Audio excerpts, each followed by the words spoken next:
Bonjour, je m'appelle Thomas Bellini, je suis un des organisateurs de la conférence TEDx Avignon qui connaît sa première édition aujourd'hui le samedi 1er octobre sur le thème de relier les points entre eux. Relier les points entre eux parce que Avignon est une ville de culture, de divertissement mais aussi de rupture et qui nous a semblé important pour cette première édition de fédérer la communauté des Avignonnais et de ceux qui viendraient un petit peu plus loin autour des valeurs que sont l'éducation, le partage et la liberté.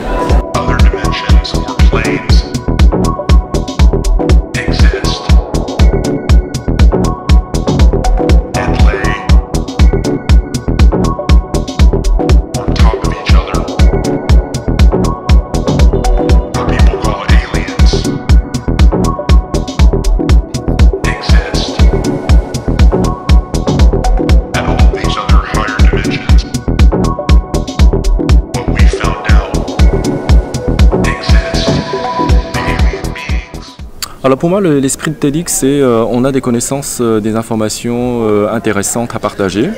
Donc on invite d'autres personnes qui n'ont pas connaissance préalable de ces domaines de découvrir une nouvelle connaissance, un nouveau domaine, et de construire par-dessus pour créer cette synergie qui est multiplicateur de connaissances et non pas uniquement additionnelle. Alors c'est un plaisir d'être le parrain du premier TEDx à Avignon parce qu'on entre dans cette immense boucle universelle d'échange de connaissances, d'échange de savoir. Et avec l'avantage de l'avoir in situ, c'est qu'on n'est pas sur le digital, on a en plus la confrontation en vrai. Là je vois les gens, le public qui échange avec les orateurs, ils sont là, ils parlent, ils enrichissent, c'est incroyable, on est en train de réinventer le web en fait. Mais les gens s'enrichissent avec directement le créateur, l'orateur, et ça c'est un truc hyper important. Et Avignon, qui est une ville innovante aujourd'hui, une ville de culture et une ville de technologie, avait vraiment sa place dans le TEDx et c'est bien comme histoire. Et c'est une énorme réussite. Moi j'étais hier à Paris dans toute une série de réunions au 104 avec des tas d'interlocuteurs et puis j'étais très fier de dire qu'il y avait plus de 400 réservations pour un TEDx à Avignon. Les interlocuteurs qui sont actifs dans la culture numérique n'y croyaient pas et puis ici on voit que tout ce public est là et c'est magique parce que ça crée une nouvelle dynamique et comme le disait David, aujourd'hui Avignon, ville d'innovation, ville de technologie, c'est une réalité et on perçoit bien aujourd'hui par cette affluence et puis ce networking qui est vraiment le moment intéressant, c'est le moment où les gens, les orateurs parlent avec le public et tout ça c'est un brassage qui est vraiment génial.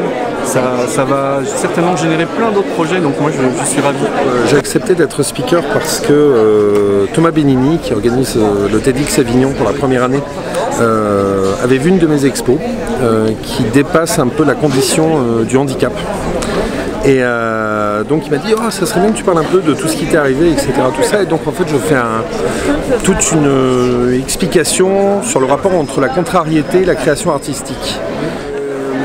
Le focus de mon talk était sur la dimension participative de la documentation du patrimoine, sur la possibilité d'intégrer non pas seulement les experts, les professionnels du patrimoine ou les scientifiques, mais intégrer toutes les personnes et les sensibiliser aux enjeux de la documentation, de la connaissance des objets patrimoniaux, d'autant plus qu'aujourd'hui, grâce aux technologies numériques, grâce à la grande quantité d'appareils photo que nous avons dans nos téléphones et à la possibilité de les transmettre à un instant de l'autre côté de la planète, nous avons vraiment la possibilité de réunir de façon participative énormément d'informations qui sera essentielle pour conserver, pour documenter et mieux connaître notre patrimoine.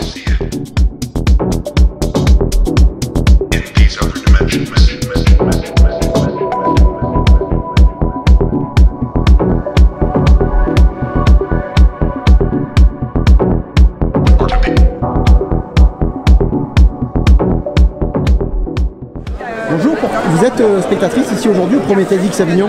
Oui, tout à fait. Pourquoi vous avez été attirée par ce type de conférence?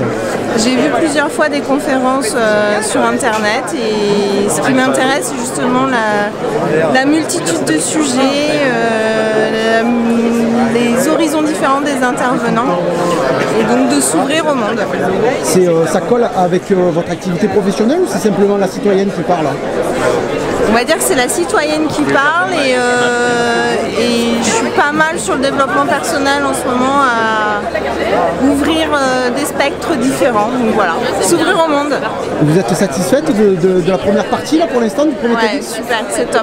Non, TEDx c'est déjà un gros mouvement en fait qui a été supporté et surtout l'idée d'entendre différents intervenants pour parler d'innovation. Et quand on parle d'innovation, voilà, c'est l'idée d'apporter des idées et pas seulement dans la physique. C'est voilà, on parle de numérique, ça peut être également un caractère social et voilà, de pouvoir être à l'écoute de ces personnes-là pour s'instruire nous-mêmes, ça peut nous développer.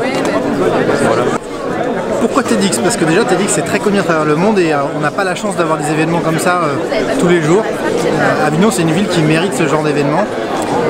Pourquoi la passerelle? Parce que la passerelle c'est les gens qui communiquent entre eux aussi. Donc Connecting the Dots c'était un bon sujet et ça correspond aussi très bien à l'espace de coworking. Je pense qu'on est tous partants pour des nouvelles expériences, écouter des gens qui nous racontent de belles histoires, on a envie de choses positives. Et je pense que là, TEDx est un bel exemple dans ce sens-là.